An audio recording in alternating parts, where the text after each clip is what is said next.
Yeah, could you talk a little bit about, we talked at session about how there'll be this work before the call committee starts? Yeah, that's what I'm going to talk about. Oh, okay. Now. That was next, thank you. Good intro. So yes, what's next? Well, yes, on Thursday night, the session agreed to appoint a subcommittee to work with me on figuring out exactly how we're going to walk through this interim process.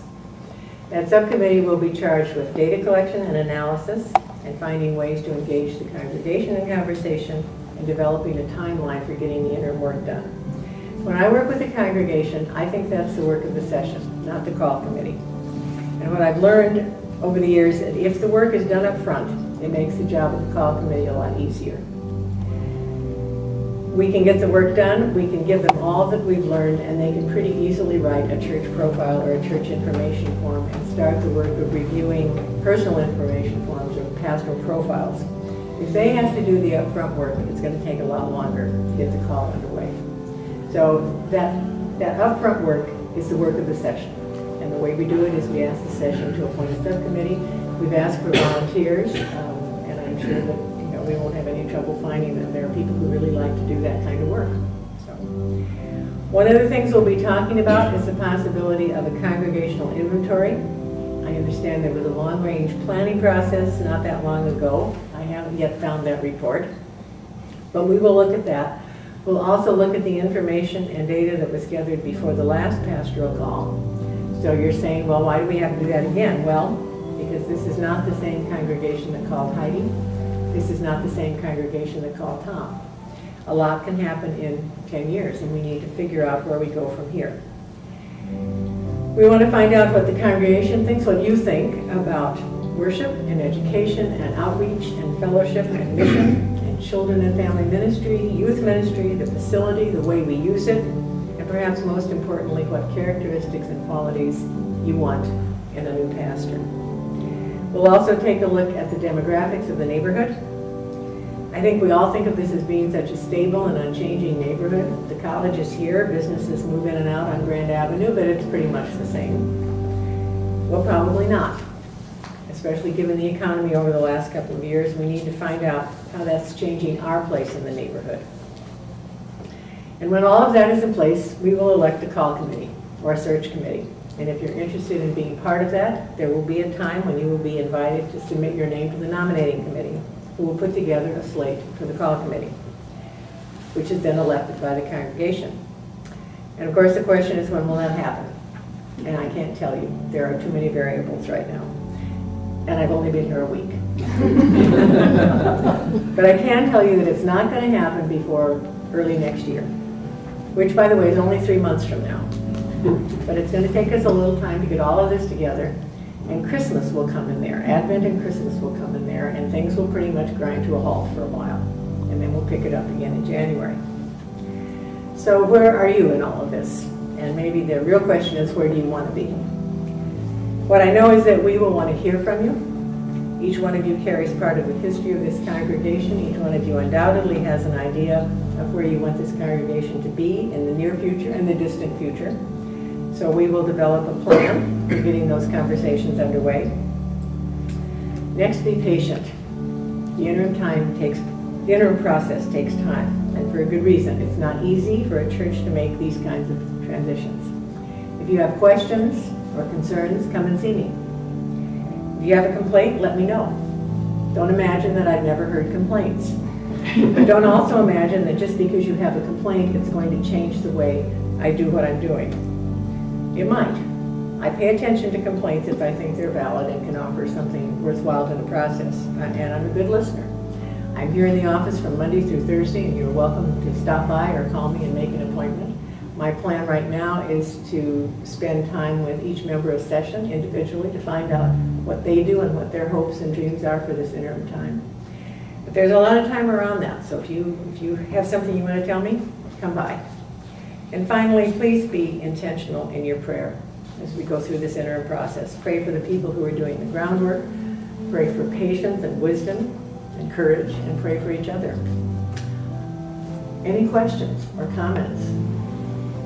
It's going to be a long hour if we don't have any. I have a question. Yes. with the groups that you're talking about getting ready for the call, is there a specific number to be allotted to each? Say you have all volunteers. Do you take unlimited people? For the call committee? Well, for any of these committees that you're Well, talking about. the subcommittee will be people on session. Officers and elders will be on that first subcommittee who will help you plan because that's really what the session is here to do. That's what you elected them for. And will there be a specific number of those? No, we'll see how many of the session members volunteer. I don't want more than maybe 5. I mean, we don't need a huge number of people to do that. It's, it's people who really have an interest in looking at data, helping us figure out what it says.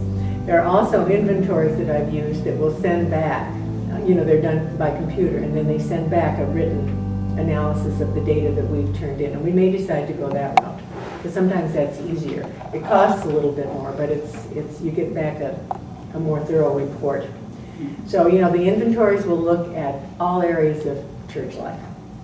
And, hopefully, we'll get a pretty good return. In a congregation this size, I always say everybody gets one, every member.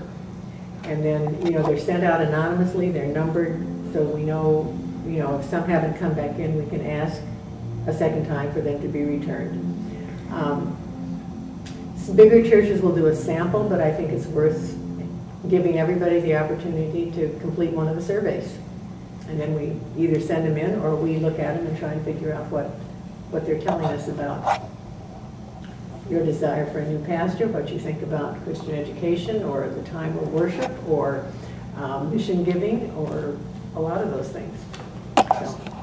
And then the call committee, let me just 1 second. Here you go. The call committee is usually anywhere from 7 to about 11 people. It has to reflect the congregation, so it has to be a balance of gender and age. You always want a youth member. It's good to have a session member, somebody representing the deacons.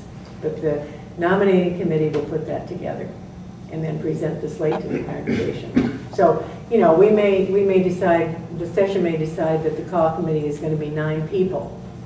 And we may get 15 volunteers. So in that case, oftentimes nominating committees will send out some sort of a very short questionnaire saying, like, why do you want to be on the call committee? What skills do you bring to the call committee? And then they go through and sometimes even make a phone call to those people and decide how they can best put that committee together so that it is a good reflection of the congregation.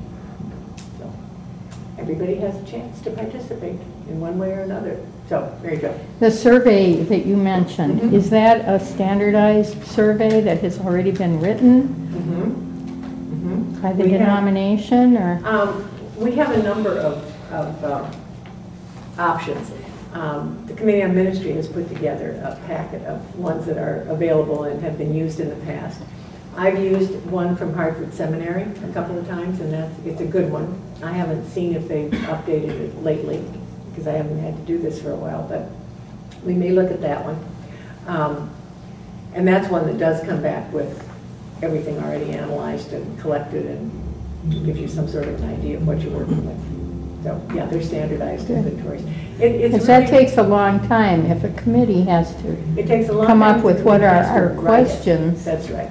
That's right. And most committees, most churches, really can't figure out what to ask. You really need to rely on people who've been doing this for a while, and so that you get the data you want and the data you need, and that's useful in some way for what you're going to do next, which is write the church profile.